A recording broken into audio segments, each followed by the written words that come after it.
Eu fiz um pequeno vídeo ontem sobre o Rodrigo Silva, da Igreja Adventista do Sétimo Dia.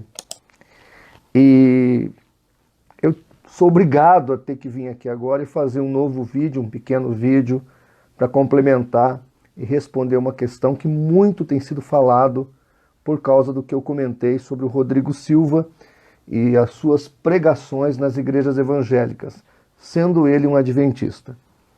Então, o argumento é que ele é um excelente arqueólogo, pesquisador, e por que não aproveitar o seu conhecimento? Bom, tem algumas obras para mostrar para vocês aqui, aí depois vocês vão me responder essa pergunta. Não sei quantos conhecem essa obra aqui, né? Depois eu coloco certinho na hora que eu editar a live. São uma trilogia sobre a vida de Jesus, escrita por Joseph Ratzinger, ou o Papa Bento XVI, que ainda está vivo. O primeiro aqui é a infância de Jesus, o segundo é Jesus de Nazaré, tá? Um apanhado geral da vida dele, e depois da entrada de Jerusalém até a ressurreição. Esse é o último. Eu fiz questão de adquirir os 3 livros, essa trilogia do Papa Bento XVI. Por incrível que pareça, é uma obra extremamente relevante na questão da pesquisa e do conhecimento que ele tem como Papa, né? E, com certeza ele tem acesso a documentos lá na Biblioteca do Vaticano que talvez poucos teriam essa acessibilidade. E, embora quando ele escreveu esse livro aqui ele não era o Papa ainda, ele era o auxiliar do João Paulo II.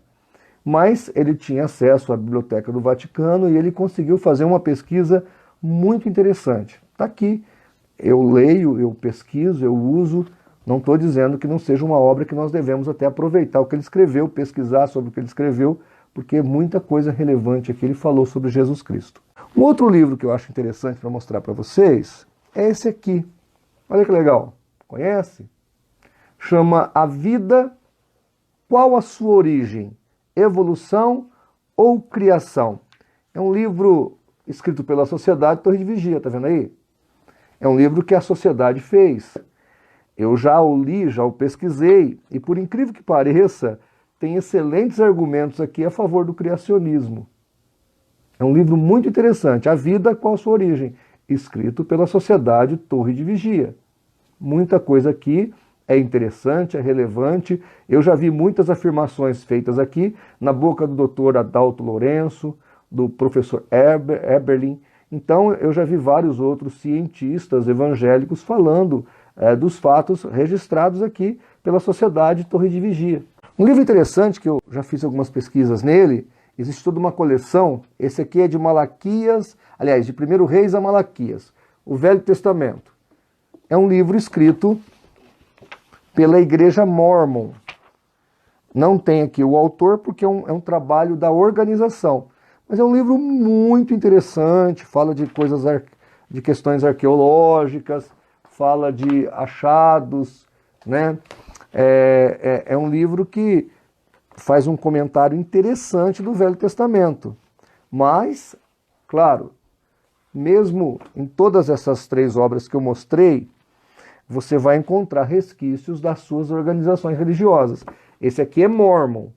Ele faz uma boa pesquisa aqui sobre o Velho Testamento. Então, é um livro a respeito do Velho Testamento, com bastante assuntos interessantes, escrito e editado pelos mormons.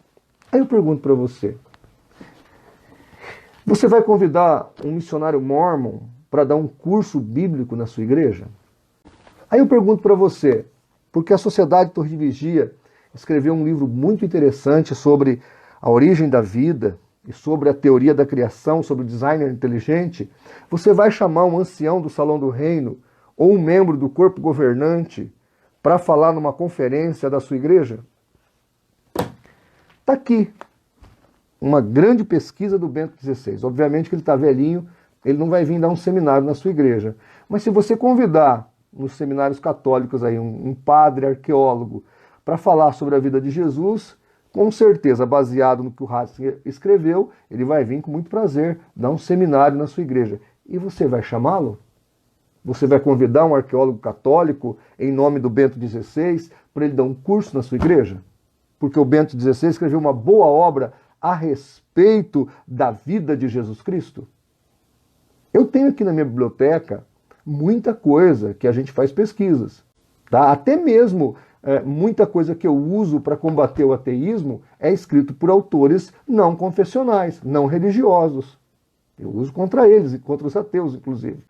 Paul Johnson, por exemplo, e mesmo Eric Robensbaum, que são dois historiadores, e eu gosto de ambos. Provavelmente nenhum dos dois, e pelo que eu pesquisei, nenhum dos dois tem religião confessional. São dois ótimos historiadores que eu uso para fazer minhas pesquisas. Veja, gente, eu não estou dizendo que esses autores, independente das suas religiões, se a gente não possa pesquisá-los, lê-los, tirar algum proveito do que foi feito na pesquisa dele. Agora, eu tenho que ter a consciência de quem são esses autores. Eu até digo para os meus alunos de teologia que quando você vai estudar um determinado livro, antes de lê-lo, você tem que saber quem é o autor que escreveu.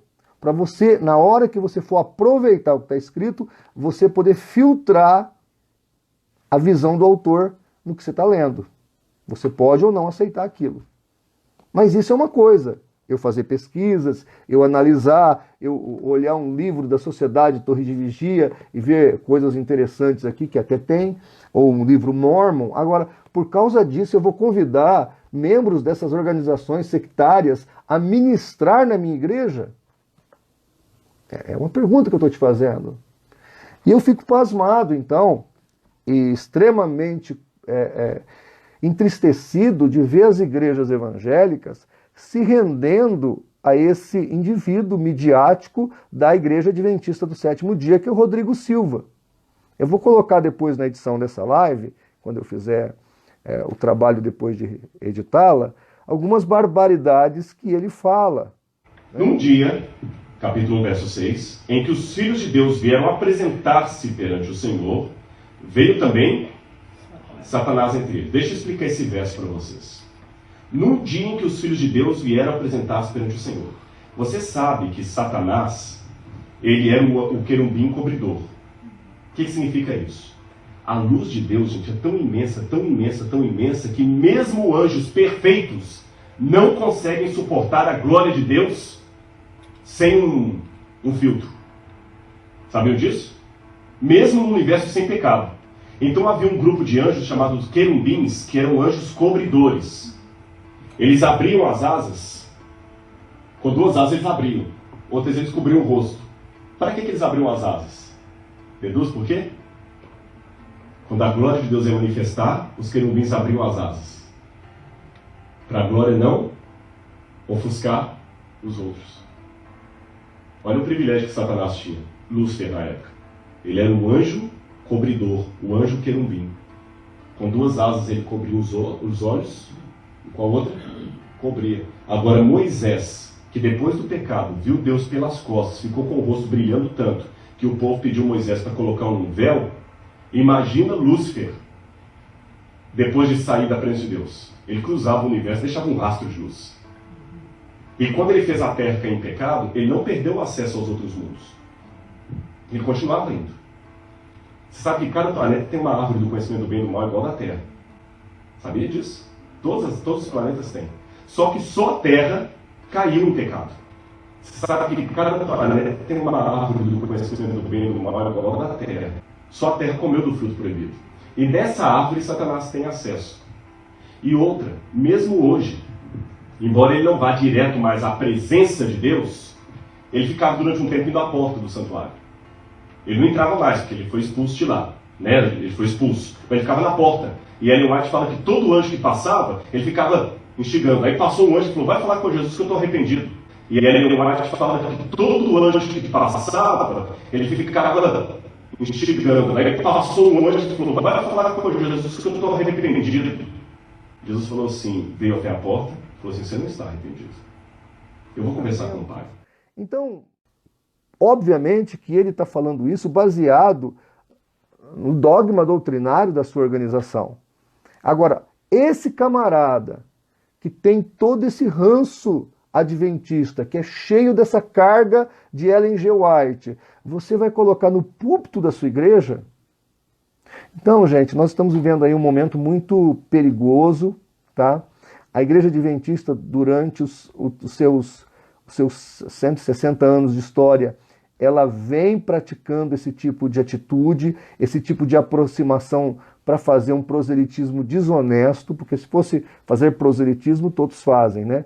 Mas eles fazem um proselitismo desonesto. Então é muito preocupante isso. Então, só mostrei aqui algumas obras, alguns trabalhos escritos por, no caso aqui, um Papa católico, uma sociedade chamada Sociedade Torre de Vigia, que é extremamente contraditória, e um livro escrito pelos Mormons. São livros que tem, todos eles aqui têm assuntos e conteúdos interessantes. Não é por isso que eu vou trazer membros dessas organizações sectárias para dar palestra em uma de nossas igrejas. Nós precisamos ter esse filtro, nós precisamos ter esse comprometimento com a palavra de Deus. Então, repito, eu vejo com muita gravidade esse ingresso do Rodrigo Silva nas igrejas evangélicas brasileiras.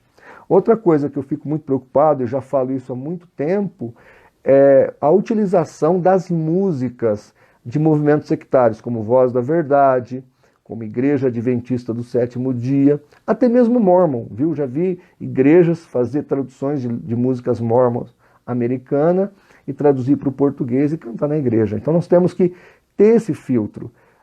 Se comer carne escandaliza meu irmão, eu não vou comer, tá ok? Nós temos que respeitar a consciência das pessoas. Agora, se eu chamo um padre, um teólogo católico, para dar uma palestra na minha igreja, que moral vou ter eu depois para pregar contra a idolatria? Se eu chamo um mormon para falar sobre missões na minha igreja, como por incrível que pareça, como acontece por aí, pelas igrejas evangélicas afora, que moral vou ter eu para falar da inerrância das escrituras e do fechamento do cânon, se os mormons acreditam que há uma outra Bíblia chamada Livro de Mormon? Que moral vou ter eu se utilizar o conhecimento da Sociedade Torre de Vigia sem o filtro devido e começar a indicar os livros deles, sendo que eles atacam a doutrina da Trindade de maneira capciosa, vil, desonesta? Aí eu falo que esse livro aqui tem coisa boa, não a sociedade, aí a igreja vai pegar e vai começar a crer nos livros da organização Sociedade Torre de Vigia, porque algumas coisas que eles escreveram aqui é realmente factual, e eu vou generalizar e vou dizer que a sociedade faz coisas boas, ela age com honestidade. Olha, irmãos, é um momento muito difícil da igreja, a igreja precisa se posicionar, então essas igrejas deveriam valorizar um pouco mais o trabalho apologético, os pastores deveriam proteger as suas ovelhas, proteger o rebanho de Cristo, porque nós vivemos uma época em que o inimigo está aí matando, roubando e destruindo e confundindo a cabeça das pessoas. Mais do que nunca, através das mídias sociais, das grandes redes de comunicação, coisas boas estão sendo transmitidas, mas também heresias, mentiras, engodos estão sendo do mesmo jeito transmitidos. E isso tem contaminado a cabeça das pessoas, tem deixado as pessoas céticas, incrédulas, afastadas do verdadeiro evangelho, e nós, como pastores, precisamos proteger a igreja de Deus. Tá bom? Gente, eu estou só dando esse breve esclarecimento. Eu não andei fazendo vídeo esses últimos dias devido a alguns problemas pessoais que nós estamos enfrentando aí. Se Deus quiser, logo vamos conseguir vencer mais essa adversidade com a graça de nosso Senhor e Salvador Jesus Cristo. Mas que os irmãos continuem orando por nós, pelo nosso trabalho, pelo trabalho do CACP. Tá bom? E que você nos ajude a fazer pela verdade o que as seitas fazem pela mentira. Um abraço, Deus te abençoe.